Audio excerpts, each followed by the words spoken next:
Aloha to our friends in Hawaii. That's right. Today we're going to talk about some of the crazy gun control proposals being discussed in that state. A beautiful state, mind you, but some of the ideas coming out of there recently when it comes to firearms and the Second Amendment, not so smart. Let's talk about it when we get back. Hey folks, I'm Mark Smith, host of the Four Boxes Diner, proud American gun owner, constitutional attorney, member of the United States Supreme Court Bar, and New York Times bestselling author. If you haven't subscribed to the Four Boxes Diner Second Amendment channel, please do so. Show your love for the right to keep and bear arms and help us get to 100,000 subscribers to help us with the algorithms. All right, folks, we've often talked about the important lessons. One of the lessons I like to talk about on this channel is that dumb people do not learn from their own mistakes. Smart people learn from their own mistakes, and wise people learn from the mistakes of others. So that is my recommendation to those folks out there in Hawaii, the anti-gunners in Hawaii, that think that gun control in Hawaii is a good idea, because it looks like there are people in Hawaii who want to go down the terrible path of places like New Jersey and New York and others to try to throw a little hissy fit after the decision in NYSRPA versus Bruen that says we all have a right to carry guns outside the home in public for the purposes of self-defense in anticipation of confrontation. But it looks like Hawaii is trying to do some of the things that New Jersey and New York have been trying to do, mostly unsuccessfully, and we're going to talk about that in just 1 second. But the big thing is to understand that Hawaii historically has been not very good on guns. I think people mostly agree to that. They've been very bad in terms of letting people carry guns. Apparently, they don't trust their citizens at all, which is kind of unfortunate. Perhaps that comes from their long-standing history of being a form of a kingdom, and they don't have as much experience with democracy and freedom on that island as perhaps other parts of the United States. But one way or the other, whatever the motive is or whatever the reason is, the reality is they haven't been very good on gun rights, and that's a shame. And they should change that if they trust the people that live in Hawaii. And if you're part of the American society, you should indeed trust American civilians with the right to keep and bear arms. Because after all, it's we the people that tell the government what to do and not the reverse. So let's look at some of these things out there in Hawaii that are going on. The first thing is, you notice that a lot of these proposals, and I'm going to put a link to some of the proposed laws down below in the description of this video, but a lot of these proposals basically mirror what the anti-gunners want in places like New York and New Jersey. These are the same provisions that multiple courts have struck down as being unconstitutional under NYSRPA versus Bruen. And mind you, keep in mind, for those of you who are quickly going to say to me, hey boy, wait, Mark, the Second Circuit Court of Appeals in New York has enjoined and stayed those lower court rulings in favor of the Second Amendment pending a March 20th oral argument date dealing with some of those. Yes, you can tell me, and that's technically true, but that's really an administrative decision. But I want to remind you all of something very important. For those of you who want to go down the path of New York's anti-gun hissy fit after Bruen, remember what the U.S. Supreme Court issued just as they were denying the request for an emergency stay of the Second Circuit decision, staying the lower court decisions. Justice Thomas and Justice Alito sent a short little opinion out saying, with respect to this decision, this is an administrative decision, but mind you, if the lower courts do not behave on the Second Amendment, come on back and see us, because we're very interested in what's going on all across America. That's what Clarence Thomas and Justice Alito said when they said we're not going to allow the New York lower court opinions in favor of the Second Amendment to go into effect, because we're going to respect the Second Circuit Court of Appeals decisions to stay those lower court orders. We're going to respect it for the moment, temporarily, is what the Supreme Court said, but not permanently. They're going to give the Second Circuit an opportunity to get it right, and their arguments on all those cases will take place on March 20th, so hopefully they get it right. But let's turn back specifically to Hawaii now. Because again, as I see it, Hawaii should be learning from the mistakes of others, and they should not jump in, right? People are cautious, and they don't jump in where fools may jump, as they say, the metaphor.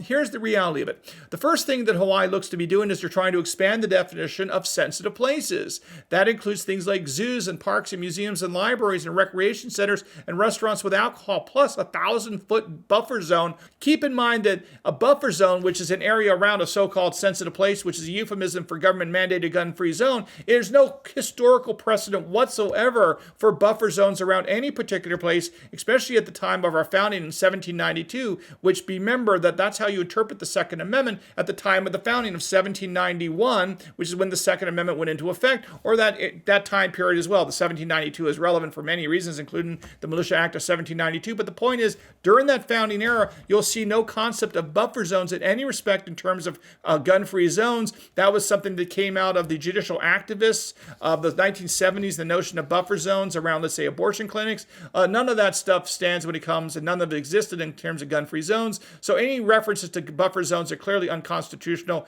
and not allowed. In fact, I think that's just really right out of this tiers of scrutiny, which the Supreme Court has rejected repeatedly when it comes to Second Amendment rights. Beyond that, if you look at the 1791 history, we know that there are no historical analogs that ban guns at the time of our founding in any public parks, any zoos, any museums, any libraries, any rec centers, or places that serve food. In fact, we know that the founding fathers often met to drink beer. They met and drank beer in places like Francis Tavern in New York City, and of course, with Sam Adams in Boston. And drink again. We're not recommending you drink and shoot. That's not what we're saying, and that's not at all the issue. The issue here is just because alcohol is served doesn't mean that you can ban guns for everyone in that room. That's just not how the founding era worked. And remember, as a reminder, the way you apply the Second Amendment is step one, is you ask yourself, is the law implicate the plain text of the Second Amendment? And if you're telling someone that they can't have a gun, which is to possess or to keep, or they can't carry a gun, which is to bear, then you immediately implicate the plain text of the Second Amendment. Once that occurs,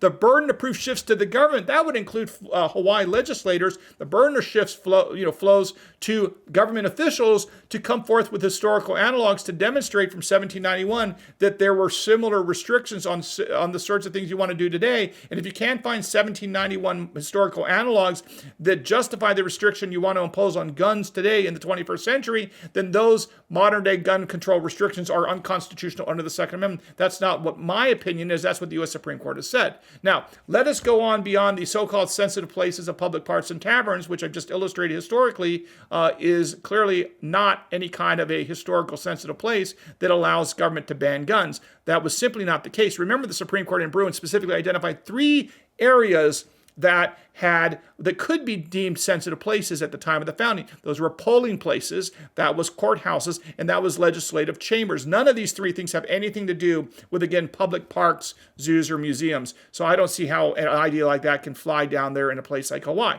But let's go on. The next designation that's worth mentioning is they're trying to say, it looks like according to the proposed legislation, that anything that Hawaii owns, leases, or is under control of the Hawaii government or any government agency is thereby a gun-free zone.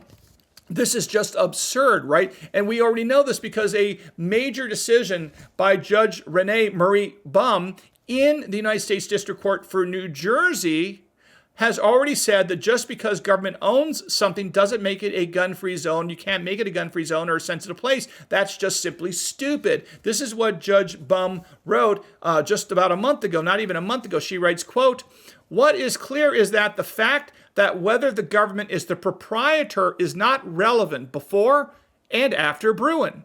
Under the state of New Jersey's theory, any property it owned could be designated as a gun-free zone. Yet no one could seriously contend, for example, that the state could impose a gun-free highway system simply because it owns the infrastructure. Thus, before a state's regulation can pass constitutional muster, it must first and foremost satisfy Bruen, regardless of whether the government is the proprietor." So as you can see here, the mere fact that government owns property or controls the property or leases property in and of itself doesn't make it a gun-free zone, nor can it be designated a gun-free zone as a matter of Second Amendment jurisprudence, and Judge Bum makes that point quite clearly there.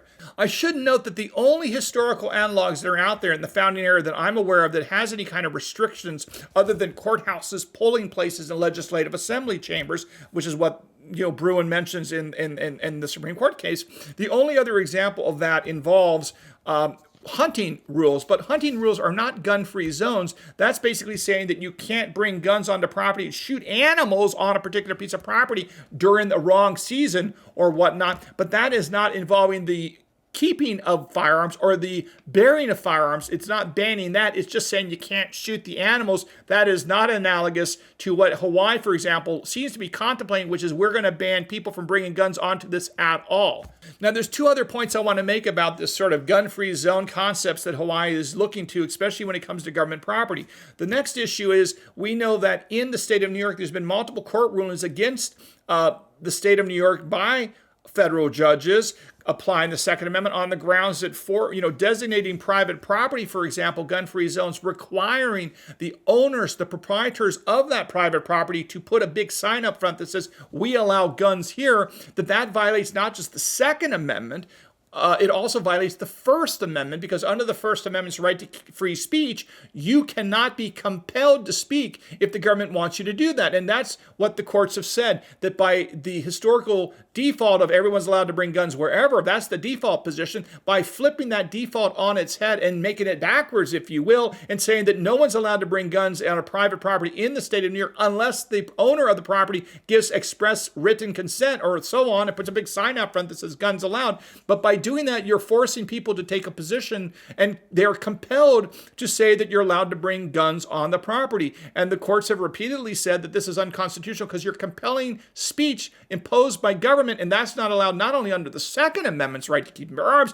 it also violates the First Amendment's right to keep right to free speech, because you're compelling speech, you're forcing someone to publicly take a position on guns in the property, as opposed to if they don't want guns on the property, they just say, hey, you can't bring guns on the property. So again, you also have a First Amendment problem with some of the things that Hawaii is contemplating. Beyond that, I want to mention that the Hawaii legislature is contemplating that if someone violates and brings a gun onto any of these so-called sensitive places, which again are euphemisms for government-mandated gun-free zones, then they will be charged with a misdemeanor, but that will also result in a revocation of their license to have firearms or to carry firearms.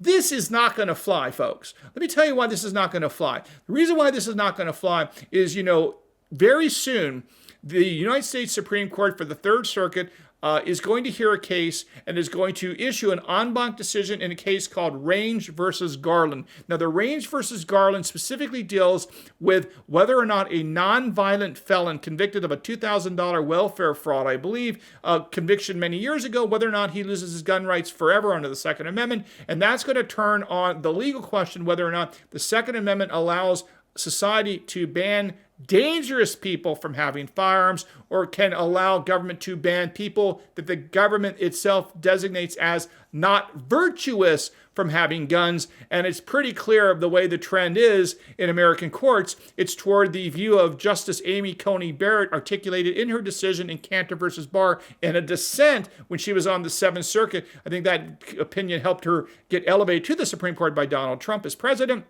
She says the key issue is if a person is dangerous, you can take their guns away, but they have to be found to be dangerous if they're just a felon, if they're a misdemeanor, if they violate some law, if they've jaywalked, if they've done something like that. None of that is a basis for taking away their fundamental right to keep and bear arms. They have to be proven and designated specifically as dangerous. And just because you carry a gun into a sensitive place and are convicted of a misdemeanor under Hawaii law, I think at the end of the day is clearly not going to be allowed to stand. So if I was a Hawaii legislator or anybody out there pushing for this stuff, I would probably not do that because it's unlikely to stand up. And I just want to step back for one moment and remind people that the downside to taking some tough position that's stupid and indefensible is that it comes back and spanks you on the butt. It boomerangs and makes things worse for you. Let me give you an example. Don't listen to me. You don't need to listen to me. You just need to look at recent history. Remember, it was the crazy District of Columbia law that banned all handguns in D.C. that gave rise to the Supreme Court's decision in Heller that says everyone in America has the right to have a loaded gun unlocked, ready to go for self-defense in their homes. In other words, without the stupid D.C. law, you don't get Heller. Likewise, the Kavanaugh case that says that we have a right to stun guns and modern firearms, you don't get that decision by the U.S. Supreme Court if the Commonwealth of Massachusetts had not stupidly passed a ban on all stun guns. Likewise, the McDonald versus Chicago case that says that states, cities, and localities are not permitted to ban arms under the right of the people to keep and bear arms. They can't ban arms. You would not have had that if the city of Chicago had not stupidly banned all handguns in the city. And likewise, the reason why we have NYSRPA versus Bruen is because the state of New York went out there and had this May issue permitting regime that says we get to determine whether or not you have the privilege of carrying a gun. Not, you don't have a right, you get the privilege of carrying a gun. And because of that silly law, we got NYSRPA versus Bruen. So my only teaching point to places like Hawaii and other states contemplating these things is this, that you may try to think you're really cool and get a few positive headlines for a few weeks in the local paper and be like, woo, we're good on guns. But you know, it has a chance to come back and spank you on the butt when these things get tossed out. And next thing you know, a court's going to step in and tell you you're wrong and you did it unconstitutionally. And despite the fact that you raised your hand and put your other hand on the Bible and swore to uphold the Constitution, some court's going to say that you failed to do it, you violated the law. And by the way, for those police officers in Hawaii and beyond, I also have a little warning for you this. You know, the Second Amendment community, thanks to this channel, because I'm teaching the Second Amendment community this, they have learned about institutional reform litigation. Now, you know on this channel, institutional reform litigation is very powerful. It's been used against prisons where a court finds that, for example, prisons misbehave and violate the Eighth Amendment cruel and unusual provisions, and a court will step in and appoint a monitor or take over as effectively the boss of a prison to make sure the prison going forward runs the right way under the Constitution. Likewise, we've also seen federal courts stepped in, and if a public school district is misbehaving, not doing what it needs to do, for example, the Kansas City School District for many years was under the receivership or control of a federal judge in the Western District of Missouri in the United States District Court out there.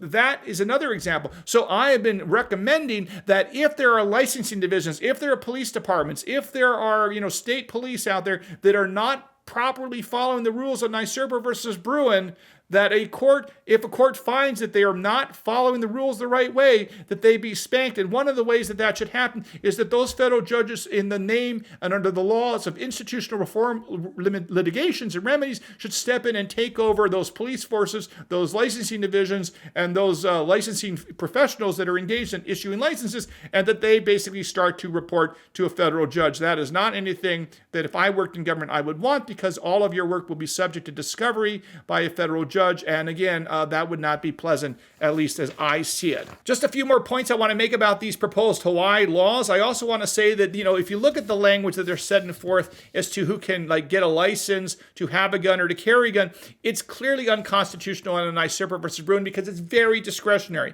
So for example, I'm looking at some of the language here. I don't know if this is the most recent language of the proposed legislation, but I think it may be. It has some of the following words in the proposed legislation, which I'll link to down below. You can check it out from the state of Hawaii. It talks about things like people shall now, that the state will not issue a permit to acquire the ownership of a firearm to any person where the issuance would not be in the interest of public health, safety, and welfare because the person is found to be lacking the essential character and temperament necessary to be entrusted with a firearm. Do you see what they've done there? The Hawaii proposed law is clearly unconstitutional because it's giving discretion.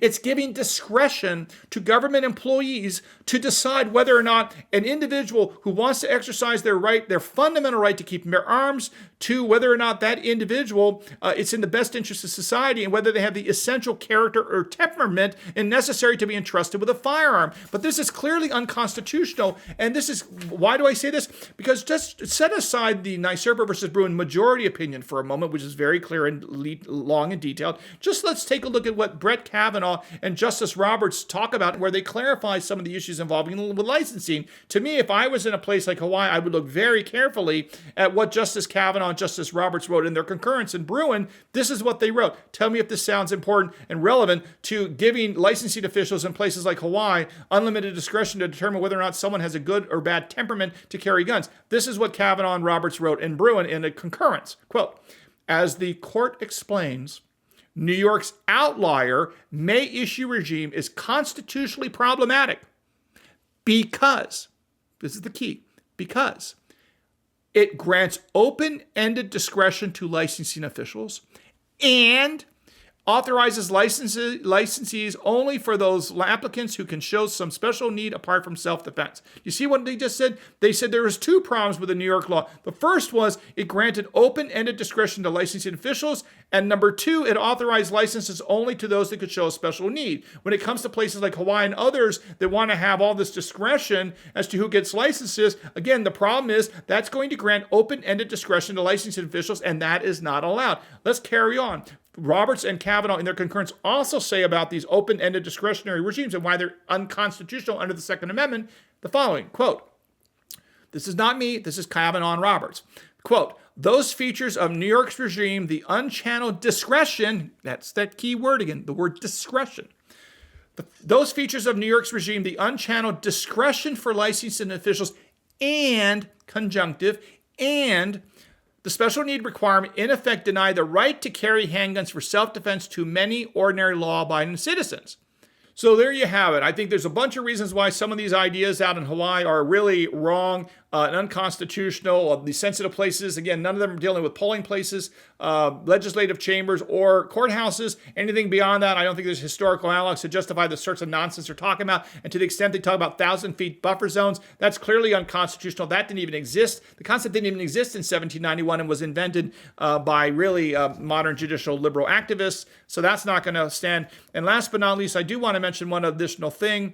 A famous quote by, this is important for, I think, people in places like Hawaii to keep in mind. This is something that Supreme Court Justice Antonin Scalia talked about at the end of his Heller decision, very powerful, just pointing out that whenever anyone wants to talk about whether or not it's good or bad for Mark to be able to carry a gun or you to be able to carry a gun or you and I to have a gun, it doesn't matter because it's a fundamental right in the text of the Constitution and it has nothing to do with balancing away rights. And anyone who tries to balance away rights, it's unconstitutional because this is exactly what the Supreme Court says you cannot do. Here is what Justice Scalia wrote in Heller at the end about why government, whether it be courts, whether it be legislators in Hawaii or legislators anywhere else in America, why they're not allowed to balance away our rights because they don't like it, or to say what's good or bad.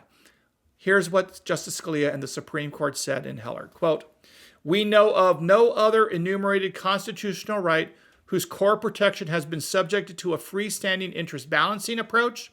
The very enumeration of the right takes out of the hands of government, even the third branch of government, which is the courts, the power to decide on a case-by-case basis whether the right is really worth insisting upon. A constitutional guarantee subject to the future judge's assessments of all its usefulness is no constitutional guarantee at all. And you see what he just said, Justice Scalia? He specifically says that if you work for the government, cannot engage in a, quote, case-by-case basis as to whether or not someone is allowed to keep and bear arms or not. It doesn't work that way. If they're an American citizen, they have the right to keep and bear arms. If they're not actually dangerous with a finding of fact, you have to let them keep and bear arms. It's not that you have to allow them. They're entitled to do it. And if you get in their way, then you can be sued under all the federal civil rights statutes, 42 U.S.C. 1981 through 1988. You can pick the one that applies to you, depending on who you are and what you do. And of course, attorney's fees will be paid to those lawyers that wind up suing you for failing to adhere to the United States Constitution under 42 U.S.C. 1988.